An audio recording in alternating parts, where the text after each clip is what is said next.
Hey there, folks, and welcome back to the Sporia Campaign. Last time, we concluded 2 wars which had been declared against us by some powerful neighbors. First was a very surprising attack by the Lysimachid Kingdom, who attacked us through and then alongside their sort of feudatories over here in the confusingly named Scythia province. I don't know who's been naming all these different provinces, but they need to double check their work because this is not where Scythia is. But putting that aside, we reacted to this declaration by sending 2 of our safest to raise levies. Of course, we're trying to get some of our regions under control right now, somewhat inconsistently succeeding at that. But we later would send in some mercenaries who ultimately played the decisive role in turning things around and securing us a completely term-free white peace with the Lysimachids, a white peace which is now in effect, or I should say a truce which is now in effect. It will be over in about 2 years, which is not that far away. Now, will the Lysimachids immediately attack us again? It's possible, but I don't think it's super likely. I think this was a pretty embarrassing false start for them, and what they have to gain by attacking me is not honestly clear. It wasn't clear from the first time, but if they were to attack me again, I could just raise my levy again, hire mercs again. I certainly have the money banked up now, so we'll see if we need to worry about that. But because we didn't ultimately take anything from them, they're in essentially the same position they were. I'm actually probably in a stronger position. In fact, I'm for sure in a stronger position now, though the strength of my new position will take some time to fully develop, as we have to now deal with a large amount of new territory, which we took from the other aggressor against us, Scythia. Now, Scythia, who I was expecting to attack me sooner or later, decided to do so quite cleverly while I was dealing with the surprising Lysimachid attack. Unfortunately for them, the Lysimachids are probably the best located other aggressor in terms of me then being able to pivot over to a Scythian invasion. Of course, I had my Scythian fort line, the Scythian wall, I should say, of forts in present and in position to hold them off. I've now, of course, made some changes to that, and we will be addressing that more in this episode. But if Scythia had actually attacked me after, I don't know, Chaerotia attacked me, which is certainly possible, that could happen, I would have been much more out of position, but fortunately we were in the area. And ultimately, we punished the Scythians severely for this aggressive action, and we conquered the western half, essentially, of the Sarmatia region from them. Now, this is territory I wasn't exactly hustling to get control over. I've not really wanted to go beyond my 4 regions until I finished a bit more internal reorganization work, doing internal migrations, but the hand of fate was, in this case, forced, I suppose, so I decided to move with the current instead of swimming against it, and took this territory. I'm now sending over some migrators to secure for me the rest of Tanea Maioris, as well as the Tanea province itself. Hopefully Scythia doesn't come over and colonize part of it. That'd be really funny, or Alania. As long as neither of them think of doing that, and we don't have too far to go, we should be okay.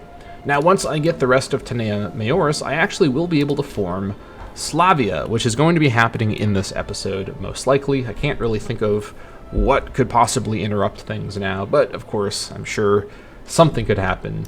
Now, this will change my name, it'll likely change my flag and country color. We're going to get a bunch of pops in our capital, who will quickly overcrowd it, which will be kind of funny. Bialystok, though, will get some bonuses, which you can see there, Center of Civilization, and we're going to get the very good National Spirit for about 21 years. We talked about this last time. And 5 free province investments, which is excellent. We will make use of those to probably get more trade routes in our capital. And yeah, we're also now dealing with over 50 AE because we took this insane peace deal. Understandable. I have a lot of experience now dealing with AE ballooning from fighting Scythia, but we did have 0 AE before, so at least I know that I can get back down there. Now, because I've shed so much of my tyranny, this is actually declining quite a bit more slowly than it has before, but it is still going down at a reasonable clip. And the next time I get some inventions, I can also go and grab Where was it? I'd need 2 of them, but I can get to defending liberty pretty quick, and this would be a good circumstance to get it. So, all things considered, I think we're good to go ahead and resume here. I think I'm building up PI to grab IM for Divine Sacrifices. Okay, so let's see here. I've got... What did I count before? I think I counted 33 last time. This is more than 33, but we'll get them united, then we'll send them over, kind of see what we're dealing with. I want to get the rest of the stuff colonized before I start to kind of reorganize these provinces, just so I am not dealing with partial provinces, you know. I probably could do it with the provinces that are not partial, but it's okay. I will deal with it once everyone is there, just so I can do it all at the same time. That's what I'd prefer. I also do need to reorganize the Scythian wall, which I have now dismantled in the north, but I haven't rebuilt in the south. But Scythia does have a truce with me as well. Their truce is much longer because we ended the war with them much later than we ended the Lysimachid War. And because of the kind of peace deal we did, I think it has a longer truce timer. So we are safe from another Scythian declaration until 523. That being said, they lost a lot of their Sarmatian population in this peace deal, and I'm not sure they're going to actually be confident enough to attack me again. All of their previous wars with me have been disasters for them, so they probably shouldn't, and really what they should focus on is fighting some of these guys over here. There's some pretty easy targets the Scythian AI could go after to help them take on Alania, maybe get some more territory, maybe integrate the Thizagitans or the Alani.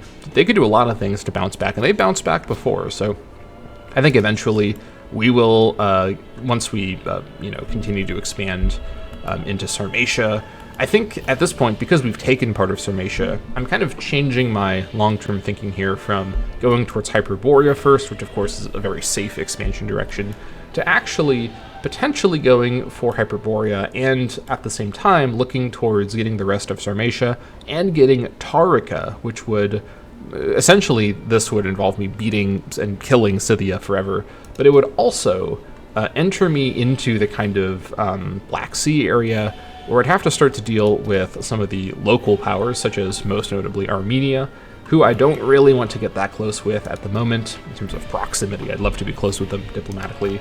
At the moment, I don't think that's too likely, but we will figure out the long-term plan with that when we get there. For now, let's just proceed. All this looks good. Let's get these guys united together, and then on the road, as it were. A noteworthy find. My tribal chief, when sorting through the loot from one of our last raids, we discovered an interesting piece of parchment. There are circles drawn on it and some mystical symbols, which our priest assures us are representations of numbers. Our priest can read, unlike many others, and assures us its worth. However, one of our more distinguished warriors, Ugna Jagradita, who is just some... Wow, that is... Distinguished warrior indeed. 12, Marshal? Let me look at you. Okay. Base 11. Holy moly. Has laid claim to the piece, arguing that she likes what it looks like, although she doesn't seem unreasonably averse to a deal for the right price, that is. Ooh, okay. Wow, okay.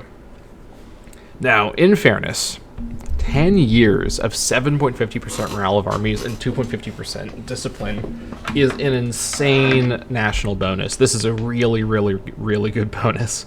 And 2 free spork slaves and Bialystok certainly isn't bad either. This event is crazy.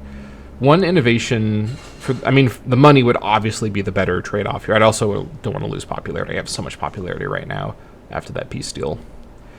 So, okay. The literal only reason I wouldn't take this is because I don't think I'll be at war in the next...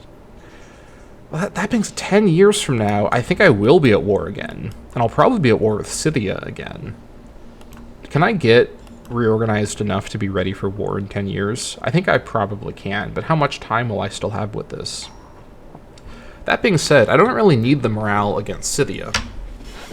This is really going to be important when fighting like Rome or really Armenia is the more likely first person I'd fight who this would come up with. Like a more organized, probably legion-based country. Although Scythia does use legions as well.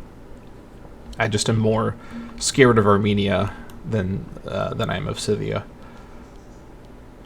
Man, I really want the innovations. I gotta take innovations any way that I can. Some gold will convince her.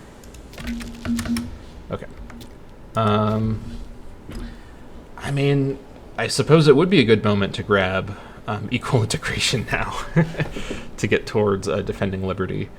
That being said, last time I got to Patricinium, which that was definitely the right call, given my bad PI gain, I could get Triumphal Coins now.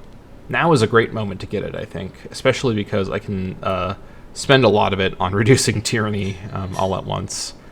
I think especially with all of the new provinces I've taken, getting provincial loyalty reduced as fast, or getting the reduction to provincial loyalty itself to be reduced as fast as possible is quite useful. That being said, yeah, 0.02 will add up, but not much. I'd rather get Triumphal Coins. The creation of high-value currency minted purely for prestige and honor should be produced whenever we hold a major triumph. As such, our glory will be known for all time. And this, of course, will get me closer to defending liberty, which is excellent. We're going to go ahead and just do a few of these. All right, hopefully Vilkos appreciates the 5,000 men we just slaughtered for him. The things we do for the gods. All right, 34. That is more than 33, in fact. He may be pleased to hear that calculation. I just performed very complex calculation. Head on over, and we shall see what we need to do here. All right, looks good. Now, someone also already, oh my gosh. Someone also commented on one of my previous videos that all of the pops that are growing in my core are because they're disloyal, or they don't have high loyalty, and that's why even with sporic culture, they're still growing non-sporic pops, which this is some like pretty specific game knowledge I just have not had, so I think that's probably true. I didn't actually think to double check that on the wiki or sort of see if I could verify that, but that sounds like it could be true. Loyal Chief. One of our clan chiefs, Ganbartus Joutratitus, has proved to be one of our most loyal subjects time and time again. Ooh, okay. Okay, this is interesting. I don't really need the manpower that urgently. The PI might actually be better, honestly. Like, just in terms of the sheer numbers, right? Let's see. Let's round to 350, so... Hold on. Pulling out the phone, doing some calculations. Okay. 2,500 divided by 350. That's 7.14, so that's about 7 months. Versus 15 divided by 2.19. Okay, that's 6.84. So technically, the manpower option is a slightly better trade-off in terms of the actual value per month. Well, I can't argue with that. This would let me get Divine Sacrifices right away, and I probably need the PI more than I need the manpower. But I kind of want to get the manpower. I mean, reducing tyranny has so many benefits. I've got crazy, insane manpower gain right now because of redistributing my pops into the tribal settlement capitals. That's really, really, really worked out. I think I'm going to go for the PI. I acknowledge this is technically better, but I would rather get the PI, which means I can now do that. Good. This is going to go back down to 0 pretty quick. Yeah, this has now stabilized my stability, which is very, very important. So that's good. Okay. I'm just going to build up my PI. Then once I can manage this whole area, I will revisit.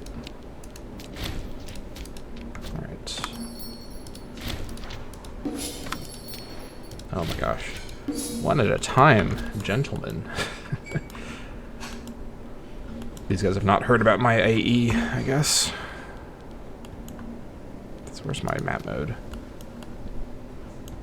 Yeah, so I just still can't reach some of these people. Ooh.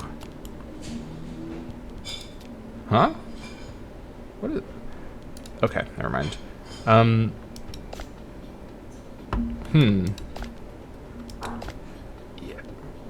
Oh, okay. You know what? I'm actually a little caught off guard by how strong Wei has turned out here. Is Qin not actually going to beat Wei? I don't know. I mean, Qin has some really good advantages, but Wei does have the fort defense malice. But just numbers-wise, Way is not to be sneezed at.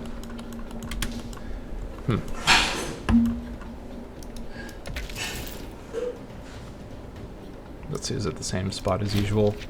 Pretty much, yeah.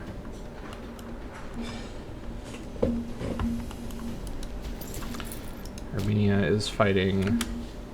Oh, these guys are fighting Lysimakids now. What? Ooh, okay, I don't like this. Armenia directly borders Scythia. They may have bordered... No, this isn't their territory. Yeah, they have, for some reason, claimed this exclave directly next to Scythia.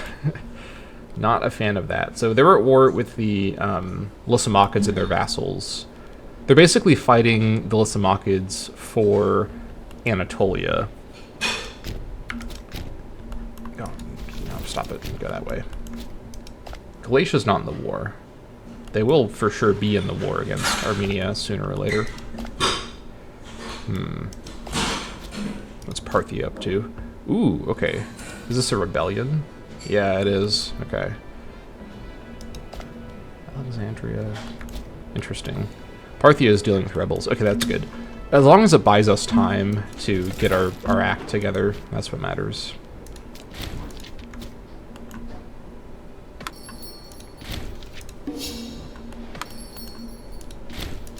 Alright, Maria trade. That's good.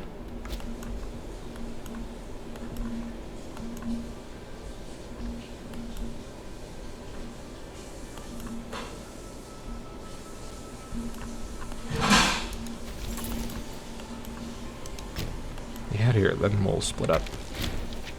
Ugna Jagradita died at the age of 68. The Jagradita leader. Rest in peace, Ugna. Alright, let's see. So we need 3, 2, 2, and 2.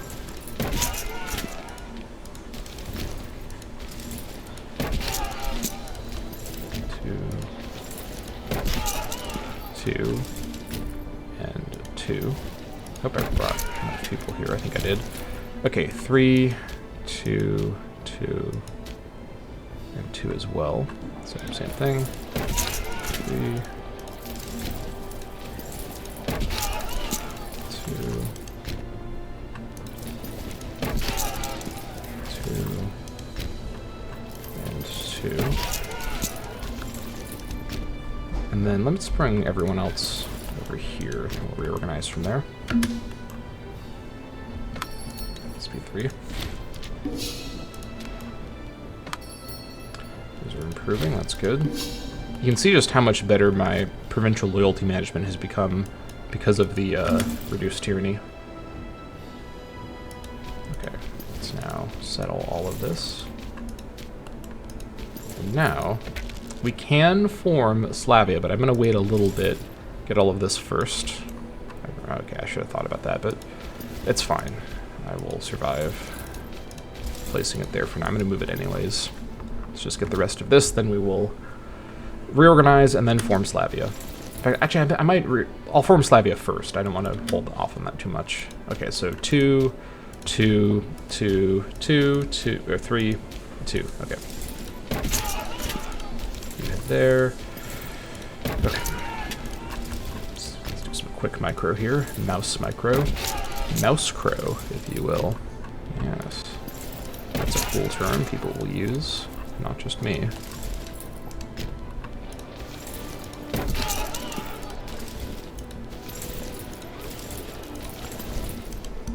I think I do have one more extra guy. That's fine.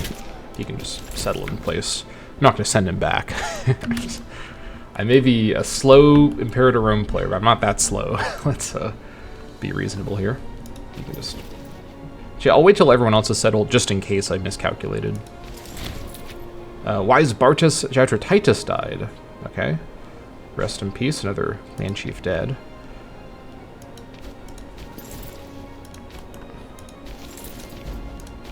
Alright. Time has come.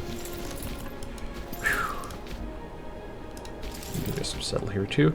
Okay, there we go. Now that is actually kind of a nice border. Okay, let's do it.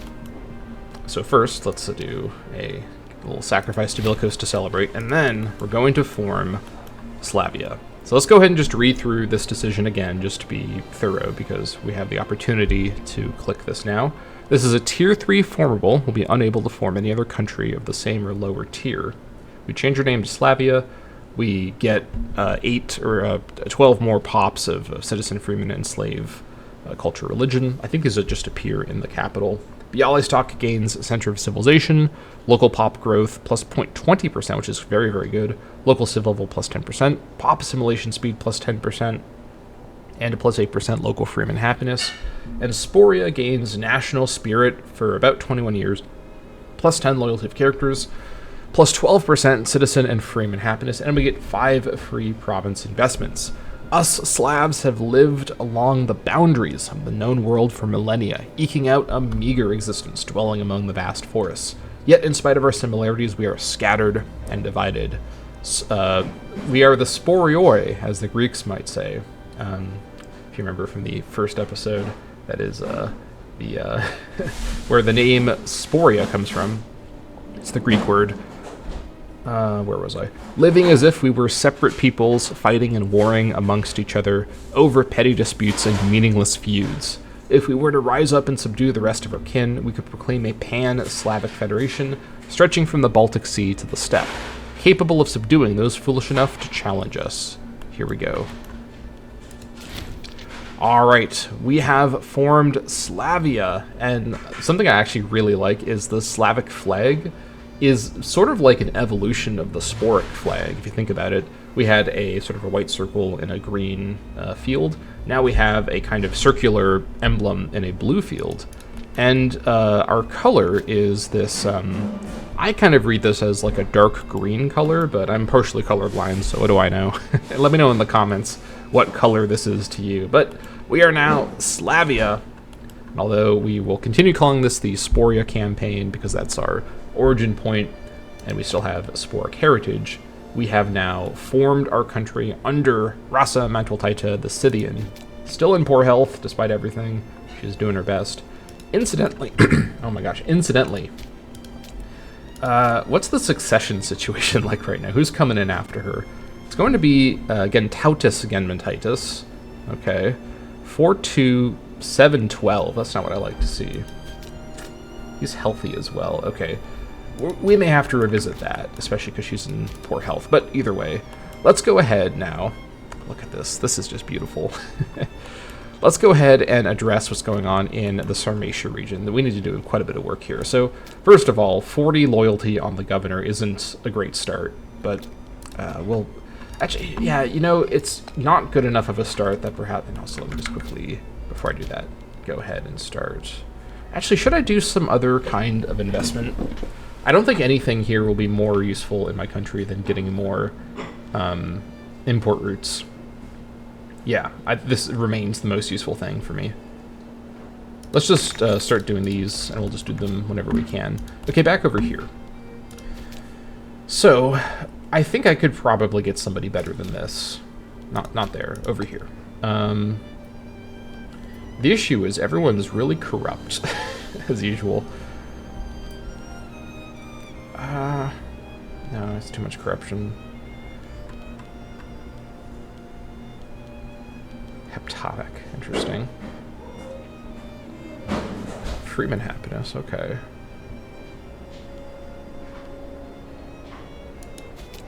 Would you convert if I asked you to? I could ask you to. It's 5 tyranny. I guess I did just sacrifice 5,000 men. Maybe that's what it takes to, he does lose loyalty. It's not worth it, honestly. I mean, this is the heptotic area, so maybe it kind of makes sense for the governor to be heptotic. But I'd prefer for it to someone who's way resporic. Okay, let's sort by who has the least corruption.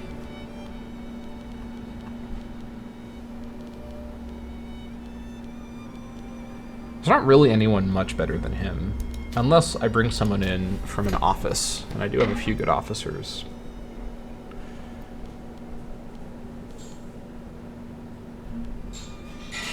I can bring in the apothecary. He's in poor health, but... Yeah, submissive, that's a lot of loyalty. but then ambitious reduces loyalty. Local tax reduction.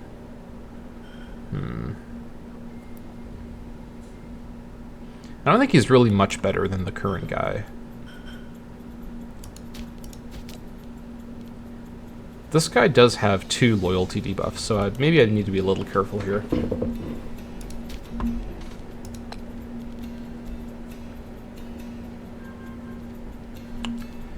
Yeah, let's see here.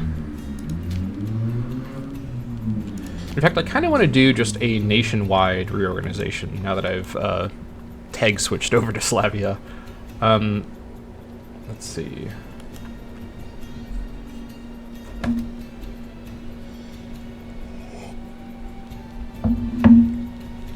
Yeah, the output bonus is still so good.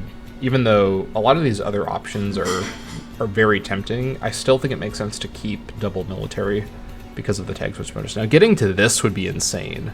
15% national manpower, 10% recovery speed with my strategy is wild, but I've got my limits here.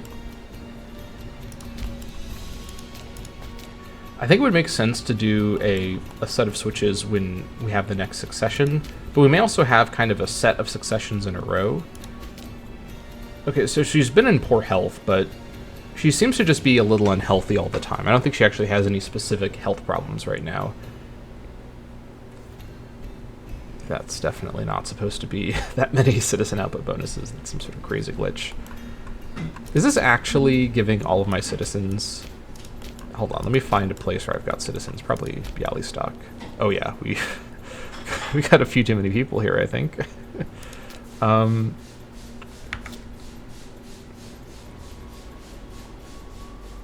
Let's see.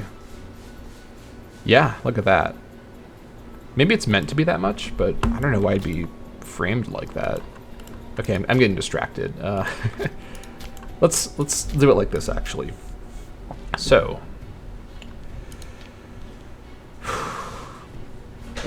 yeah, you know what? I'm going to start from scratch. We're going to do a government reorganization with the aim now of supporting... let me think about this for a minute.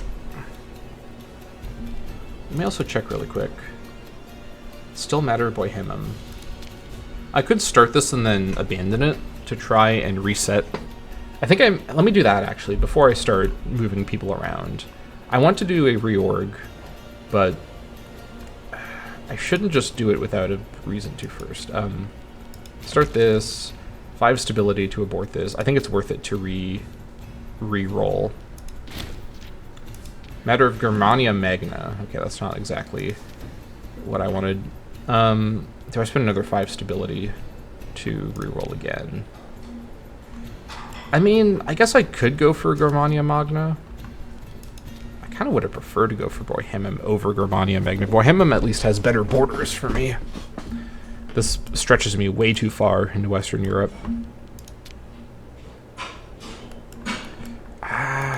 Shoot, okay. I mean, it does help with trend. Let me re-roll this too. If it gets me Bohemia again, I'm just not gonna... I just don't know what I'll do at that point. Matter of Dacia. Okay, here we go. This is what I was looking for. I would have preferred Matter of Hyperborea, but I'll take Matter of Dacia. That's an acceptable direction to go. Alright, start the mission. Let's get the clan council consulted. Okay. Which means we're going to be fighting a couple random little goober tribes. And then we're going to be fighting Berdavencia, who is... We're stronger than them by quite a large amount, but they are a bit more of a imposing enemy. And of course they could bring in mercs, as could anyone, honestly. Do we have to fight? No, we don't actually have to fight Araviskia either. Okay. Let's go ahead and do a reorganization, because we've now... at this point, I mean, we've been a great power for a moment. We became a great power with the peace deal, and we've been a great power for a few months now as the people moved over. But I do want to just kind of reorganize things. We also now have the big loyalty bonus from National Spirit. So now is a good chance to kind of reorganize everything when everyone's loyal. So let me go ahead and just fire everybody. I know that I will have to spend dozens, if not hundreds of PI to fix everything, but we're in good shape right now, relatively. So let's just go ahead and do this. So out you go, you as well, and also you, and finally you can go too. That is all of my governors fired. Okay, and let's also kind of take stock of our country situation. Scythia is now, Percenthia has been our largest population area for a long time. We have a lot of population here we can still attend to, but Venetia is now quite a bit larger after all the people I reinvested, so that's pretty good. Yes, Sarmatia, which is only half of a region, is still pretty well populated, all things considered. Okay, let me go ahead and just fire everybody and start from scratch. I'm going to really focus on younger characters who I can keep and maintain through the tribal transition. So let's just go ahead. Let's see, does anyone here have free hands? Some of the chiefs might, but I've been very careful to not give free hands out to just anybody. These are exclusive hands, only a few people can get them. No, I don't want to click on you, I want to click on this. Okay, so first things first.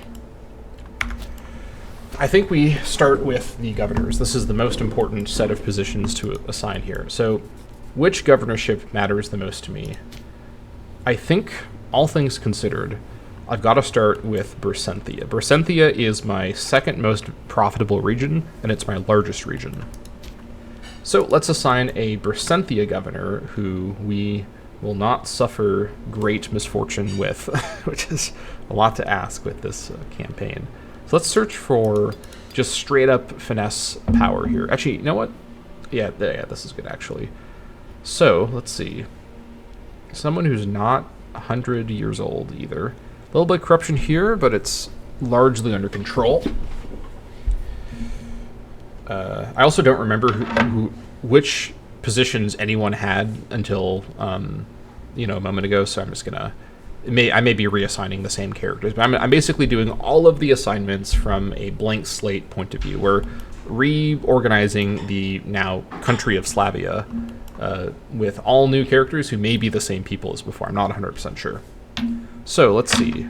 What are we looking at here? Because I want to look at the traits as well. Nothing that affects, in fact it would show me on that, so nothing that affects governorships. There's an argument for going for someone who has less finesse but has good traits. How much commerce do we get from this region? And it's also, I've not done a lot of commerce micro in other regions, so this may also just be kind of biased, but does it show me? It doesn't show me, of course.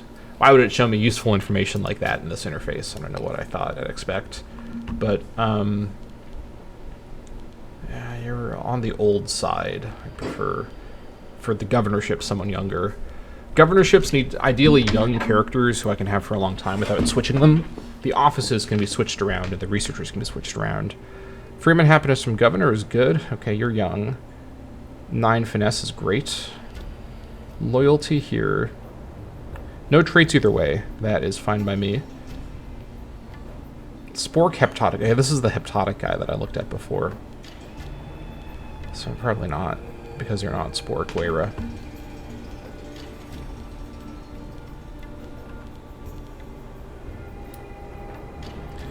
I think this is the guy that I just assigned to the Sarmatia. Okay.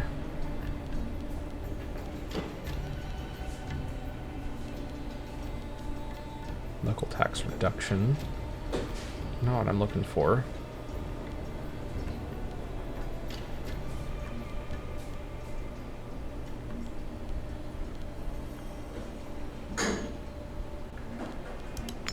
Oops. Herman Norris. This guy's really good. Ooh, yeah, this guy is really good. What was I think he was one of my governors before. He should have been if he wasn't. Look at all the commerce bonuses. Yeah, this guy would be very good for this. His finesse isn't amazing, but the modifiers here make up for it.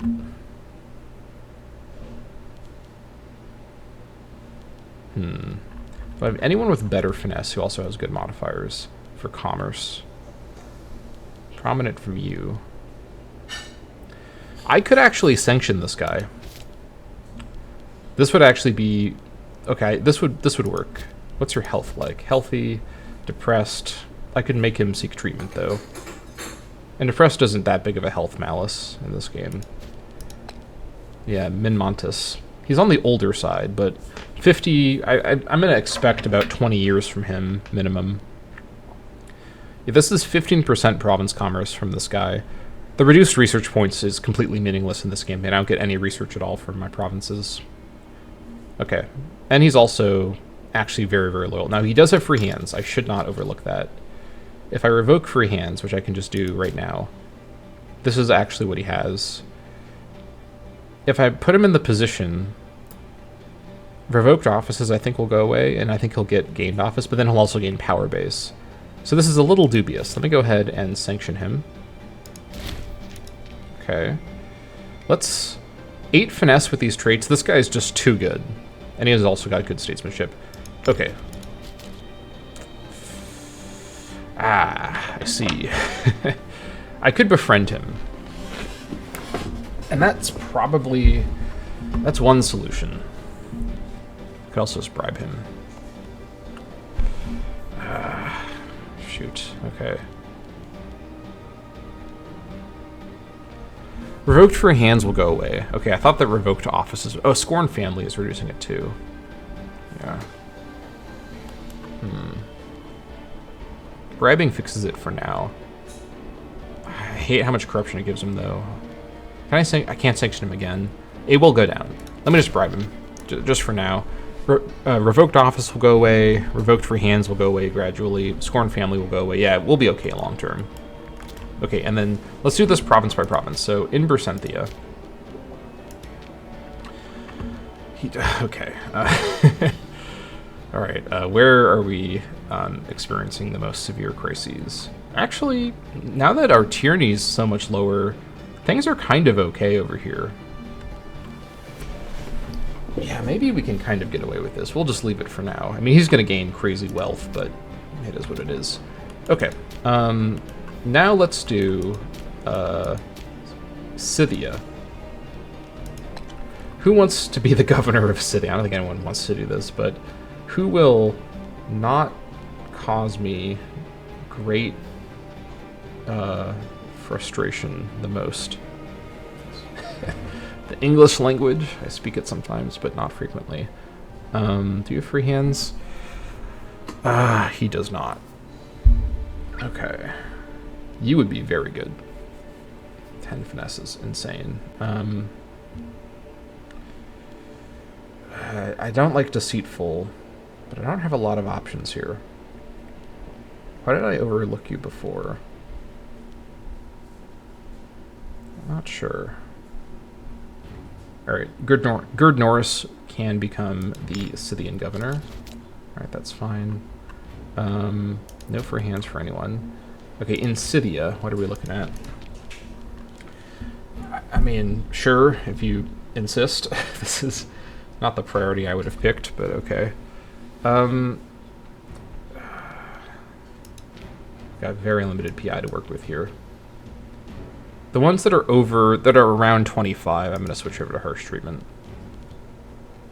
The other ones I'll have to come back to. Over 20, we'll do harsh treatment if we can afford it. Alright, and now, Vistjulia. We need someone who will... every single person I have ever assigned to the Vistjulia governorship breaks my heart. I need a friend who won't do that. Hold on, are you... Okay, you're Sporkwera, that's right.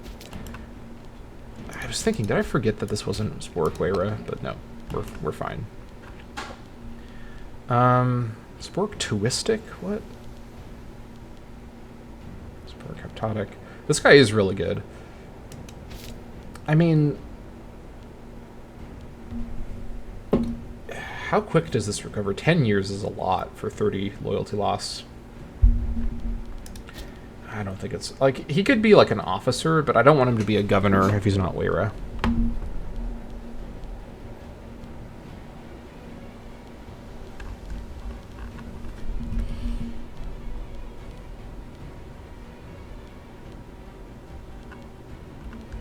Let's see.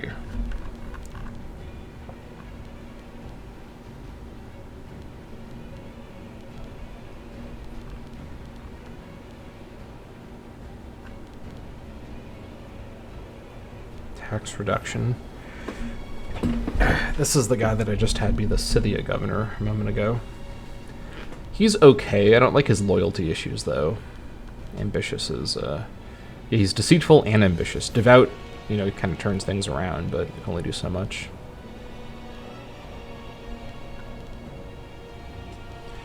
Six finesse is getting on the low side, so unless you've got good traits. If we go over here, these are some good traits.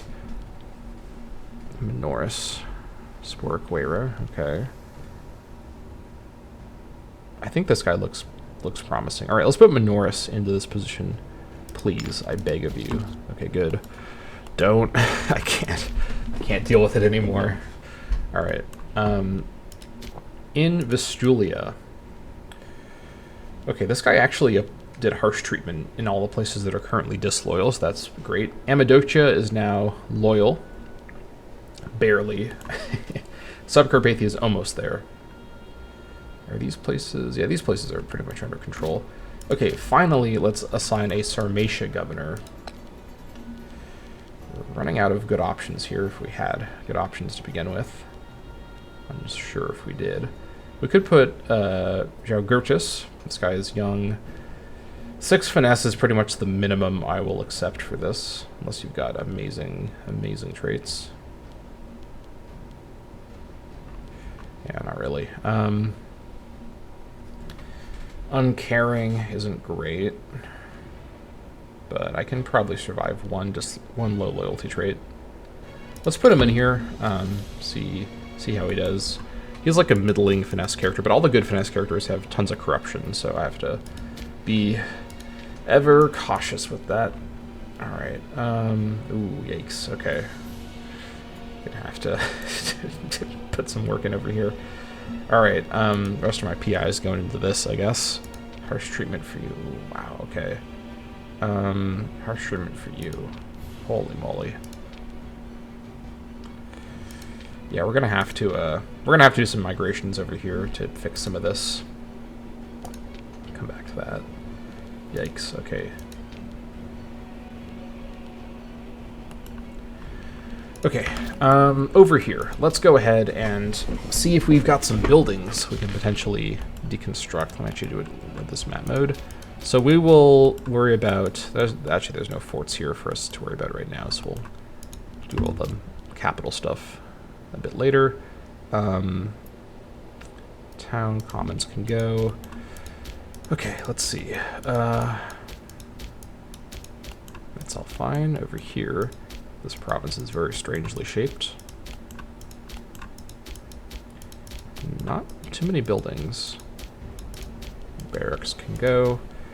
Slave estate. I mean, this is, I guess I got rid of it. I actually didn't mean to click that, but that works. I probably would have gotten rid of it. Farming settlement stays. Let's see. Barracks can go.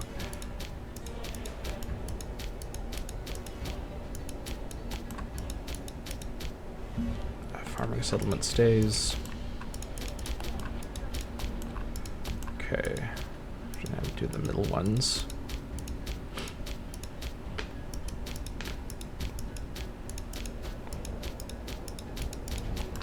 Alright. That is... oh. Colonia can go. That is all the buildings. Alright, as for where the capital should be... okay, so the first thing to think about here is I need to reconstruct the Scythian wall. But I don't need to put the capitals where the forts are. Over here, I've not moved them because we don't have... actually, we do have some loyalty over here, in fairness, but come back to that later.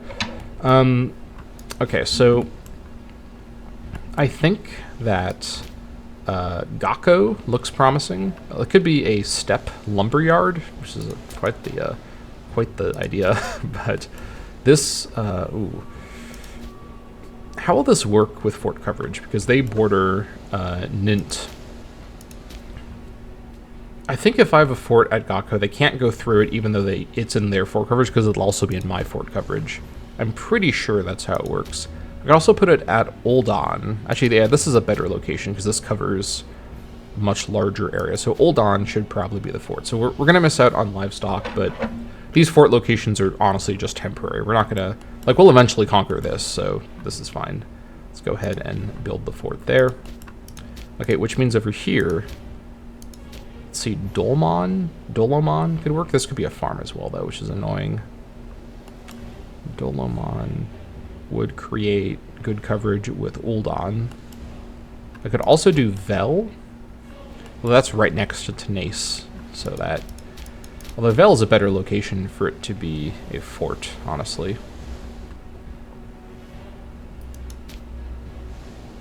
Gonka is interesting. Yeah, I mean, at the end of the day, the more internal coverage doesn't matter compared to just the line. Let's put it at Vel for now. So the capital will be somewhere else, but I may just move the capitals to the forts for now, just so the capitals are. It doesn't. Yeah, it's probably okay in these border areas.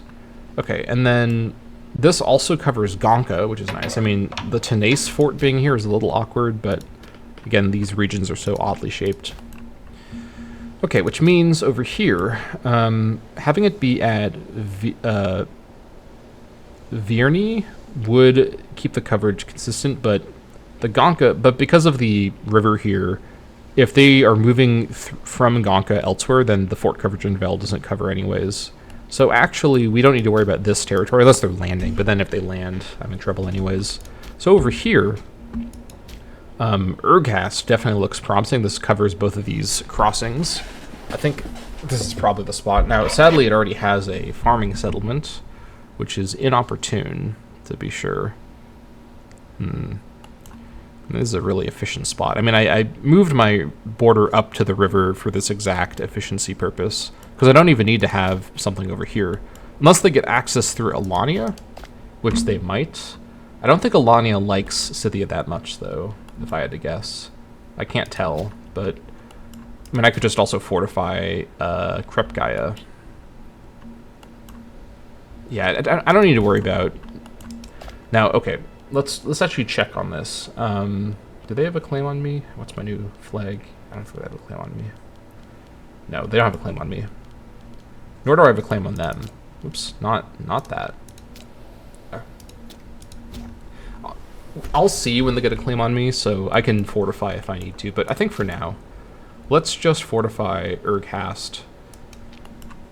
Yeah, this is fine. Okay. And then I guess I could move the capitals to the forts for now. It's probably... Maybe this one I could put further up.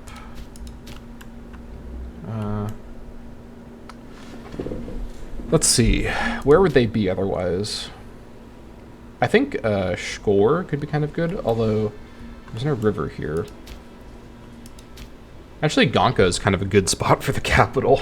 These are all steppe territories, which are not great for pop capacity. But yeah, it's all steppe. I have to... Yeah, I mean, being on the major river is going to give this the slight advantage. Frigid climate. Yeah, this is going to be a pretty rough province no matter what. I think given that it's all steppe, I should probably just make Vel the capital. Although, they'd still have to get to Vel for the Gonka capture to do anything, so I think I'll just leave it for now. Over here, this is actually kind of a good spot as well. It's nearby river and major river because of... Now, it should be a metal mine, but does this count as being nearby river? No. What about this one? No, only major river. That's too bad. I think we'll leave those for now. Yeah, you know, all things considered, well, let me actually wait a little bit to do my capital moves. I have an idea, which some people may have some issues with, but I think I'm going to implement it between episodes. I think I'm going to actually just finally kick the bucket a little bit and I'm just going to mod the game to remove the insane 30 loyalty cost for moving capital. I know that modding the game or kind of changing the game's mechanics mid-campaign is not something I usually like to do. And I've done it once in this campaign with the tyranny for manpower for tyranny button, which I've justified at length. But I think at this point, there's really, like, it just frustrates me to not be able to move the capital locations. And I understand it's good for there to be some sort of cost for moving it, but I think ultimately, like, it just slows down the campaign, and I can't really, like, plan out and structure my nation with capitals that are so expensive to move around. I don't know if I'll do this for every campaign, but I think for this campaign, I'm just going to make that change. I know how to make it. I've made it before for when I play Imperator Rome, just sort of, off campaign or off of, like, YouTube. I think I'm going to make that change, and then I'm going to reorganize all of my capitals next episode, because the time has come to finally fully and without any stupid provincial loyalty cost just move all the capitals around. Now, some of the provinces I have are still disloyal, and I can't move their capitals. That at this point, actually, only Lugia is still super disloyal, so I have to leave Lugia's capital here. That's fine. This may not actually even be the worst spot for it, but we'll come back to Lugia when we get there. So now, for the rest of the episode, let me go ahead and get the rest of the characters assigned. First, we find our trait people. Let's see. You are fine, I think, for this. Okay. Just the best people who have the traits. All right. And then, let's see. Gubja, that's fine. And over here, let's get Skurbuchus. Okay. As for our officers, all right, manpower recovery speed. Let's grab. Ooh, yeah, Ugna. That's. Ooh, wow. Okay, let's sanction her first. Even as an officer, that's a huge increase to her wages. Then we'll make her the bodyguard. She'll have to build up her statesmanship, but she's 33, so she's very young. This is probably my best martial character in the campaign so far, in terms of, aside from Skurgurdus, who is really good. Okay, let's get actually a good arbiter as well right now. But look at this. These are the young characters I was looking for. Gerd Wiltis. You're pretty good. You got some statesmanship as well already. All right, Elder. What's my tribesman happiness like in my core? It's pretty much maxed out. Elsewhere, it's more dubious, so it's still worth getting a good Elder. Rasa again, Mentaita would be pretty good. Let's see.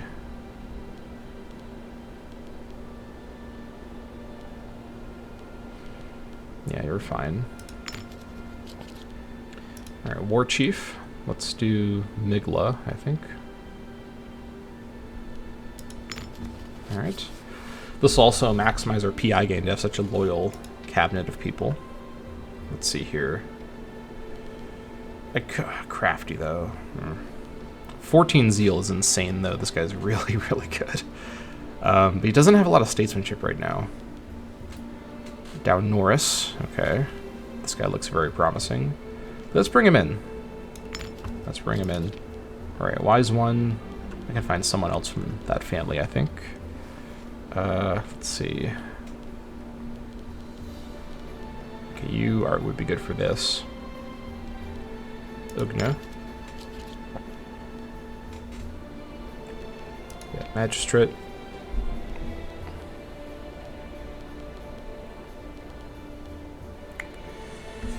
I think I'll actually make my apothecary the same guy, because it's okay if the apothecary is a little bit worse. I just need that family to be happy. Which family is still scorned? Oh, shoot. Okay. How many Minbotitises are there?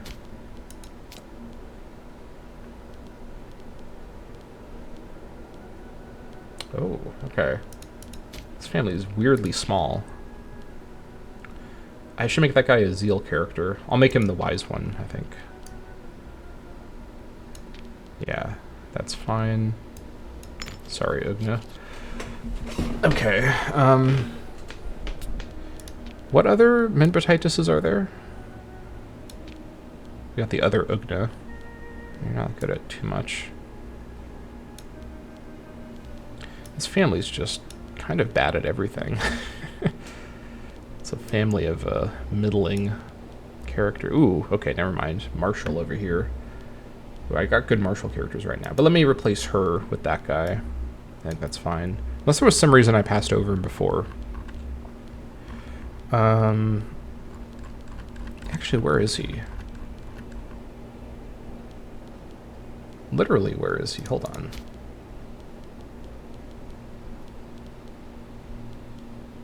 Wait, no, wrong family. Did I just imagine a guy with 10 martial? Am I going insane? Where did that guy go? I just... Hold on. I'm positive I just saw a guy who was 10 martial. And I said, oh, I should make that guy the... Like, what was that? Where did that guy go? Okay, I did. I don't know what happened there. I just literally had like a hallucination on camera that I had a Minbatitis guy who had 10 martial. It must have been some other guy that my interface like moused over, mistook them for a Minbatitis character. Okay. All right, you'd be okay. You know what? Fine. Well, man, I just stupid family. I swear to God. All right. It's actually hold on. I've discovered the solution. I'm gonna make you the religious researcher because you're actually kind of okay at that. There we go. Okay, everything's fine. Now for the magistrate. Let's see.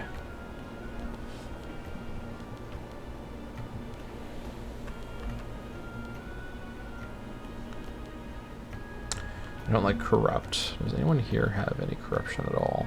Nope.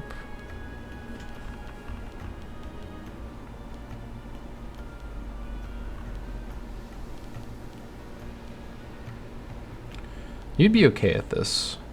Loyalty's a little dubious, but you'd be alright. You know what? I could make this guy the yeah, you know what? I'm gonna bring someone new in as the apothecary. And this guy has a lot of statesmanship. He's probably one of the oldest guys. In fact, he is by far, well, not by far, but he is one of the oldest guys. Let me make him the magistrate instead. We're gonna swap you out. Bring someone else in to be the apothecary. This guy looks promising. All right, let me find that guy again. There you are. 14%. That's pretty good. Oh yeah, that is pretty good. Okay. That is everything reorganized. Yeah, so I think here's what's going to happen. Between episodes, I'm going to mod the game or mod my game to remove the loyalty cost for changing provincial capitals. I don't know if I'm going to change it to some other cost. I like to, when I make a change like this, I like to have some sort of cost, but honestly, at this phase of the game, and honestly, maybe at this phase of my life, I just don't see the advantage anymore in dealing with the provincial loyalty cost of moving the provincial capital. I just don't think it's a mechanic I care to deal with any further, honestly. I want to have free reign to reorganize my gigantic country that I've spent a lot of time and effort to form, and I don't want to have to wait around for literal decades to just choose the locations of my capitals freely. So I think this is ultimately, for mental health reasons, if nothing else, a change I'm prepared to make. And let me know in the comments what you think about my choice on that. But with Slavia formed, we've entered a new phase of the Sporia campaign, and I'm going to now return, as I was rudely interrupted before, to fully focusing on internal matters and reorganizing my country. With our new young set of governors and cabinet members, we are in good shape to survive the next succession, which will probably be in the next 10 years or so. But we shall see exactly what comes next in the Sporia campaign. So thank you all so much for watching, and I'll see you all next time.